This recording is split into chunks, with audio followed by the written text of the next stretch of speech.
Through New Mexico when I hear a noise coming from the back tires, and with my history with wheel bearings, I instantly think it's that, but I feel it and it's cool after driving all day long. So I know it's probably not the wheel bearings because it gets hot without the grease and the wheel bearings are going bad. But here, let me show you what I got. The wheel hub off, or the wheel off, and you can hear the grinding. I'm hoping it's just the brakes, but let's open it up and find out. First, I need to take the bearing, the cap off, the grease cap off here. So I'm gonna do that with my screwdriver. And I gotta take the castle nut, but I'll show you. Move the bearing cover with the screwdriver and a rubber mallet.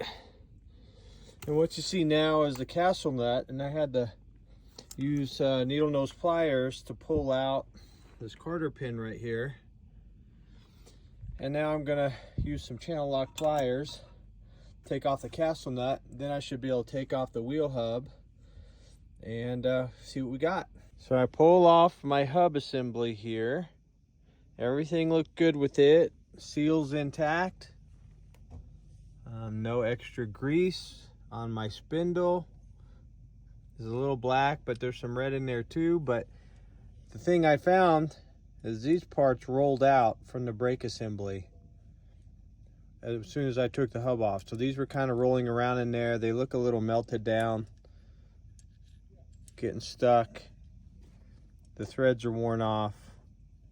So now I gotta put a new brake assembly on. So it looks like we have the right thing. I've got to undo the 4 bolts and splice the wires. But these are the pieces that look like these down here on the new, but they're all worn down and beat up. I don't know what happened or what went wrong, but putting on a new brake assembly for $120.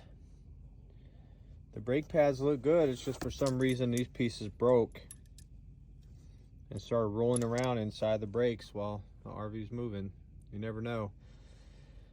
So I'm gonna take that off. Let's see what it looks like.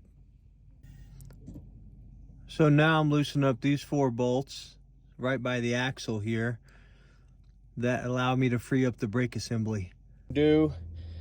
Or tip is to just wrap some shop towels around the spindle to keep it free from dirt. There's a little grease on there and I don't want dirt to get stuck in there and cause friction later. Also, whenever I take off pieces, I give them their own shop towel and wrap them up because vehicles are driving by and dust can get into stuff. Got my quarter pin there. Got my bearings protected by shop towel there. So that's something really important to do.